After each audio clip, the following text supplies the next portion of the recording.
అంటే కరీంనగర్ అనేది నాకు చాలా స్పెషల్ అనమాట. నేను పుట్టింది నల్గొండలో నేను అలా రోడ్డు పైన ఎక్కడికైనా వెళ్తే గుర్తుపడతారో లేదో తెలియదు, కానీ కరీంనగర్లో మాత్రం తప్పకుండా గుర్తుపడతారు. నాకు చాలా సంతోషం అనిపిస్తుంది. కరీంనగర్ నాకు ఒక పుట్టిల్లు లాగా నేను ఫీల్ అవుతాను ప్రతిసారి. ఇక్కడ జరిగిన కళోత్సవాలు కానీ, కేబుల్ బ్రిడ్జ్ ఈవెంట్ కానీ, నేను ఏ ఈవెంట్స్ చేయను, వాటికి నేను కరీంనగర్ అని స్పెషల్గా రావడం జరిగింది. నాకు చాలా సంతోషంగా ఉంది.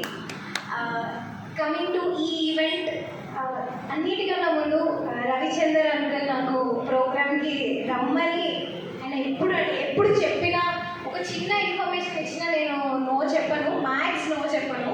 ఎందుకంటే నాకు అంత రెస్పెక్ట్ ఉంటుంది అంకుల్ పైన. అంకుల్ అని ఎందుకు అంటున్నానంటే, నాకు ఒక మామయ్య లాగా నాకు చాలా సపోర్ట్ చేస్తారు ఆయన. ప్రతిసారి చిన్నది ఏ ప్రోగ్రామ్ నా దుర్గా నువ్వు చేస్తే బాగుంటుంది అంటే, ఎవరో ఒక అమ్మాయికి ఆఫర్ ఇచ్చినట్టు కాకుండా మన ఇంట్లో అమ్మాయి నువ్వు చేస్తే బాగుంటుంది అని ఆల్మోస్ట్ ఏ ప్రోగ్రామ్ కానీ, చాలా పెద్ద పెద్ద ప్రోగ్రామ్స్ అండి, ఏదైనా కూడా నాకు చాలా సపోర్ట్ చేస్తారు. Thank you uncle, thank you so much.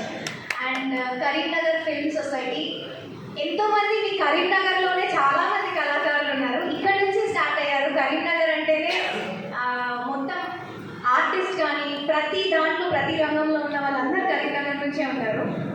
నన్ను కూడా గుర్తుపెట్టుకొని నన్ను స్పెషల్గా ఈ అవార్డు ఇవ్వడం అనేది నాకు చాలా సంతోషంగా ఉంది. ఇవాళ ఇక్కడ అందరి ముందు అవార్డు తీసుకోవడం నాకు చాలా సంతోషంగా ఉంది.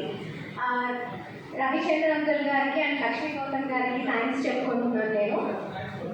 And coming to women's day అంటే, ఇక్కడ అందరికీ ఒక విమెన్ సపోర్ట్ ఉంటుంది. డెఫినెట్గా నాకు మా మదర్ సపోర్ట్ ఉంది కాబట్టి నేను ఇక్కడ ఉన్నాను. మా అమ్మగారు ఇప్పుడు కూడా ఇక్కడే ఉన్నారు.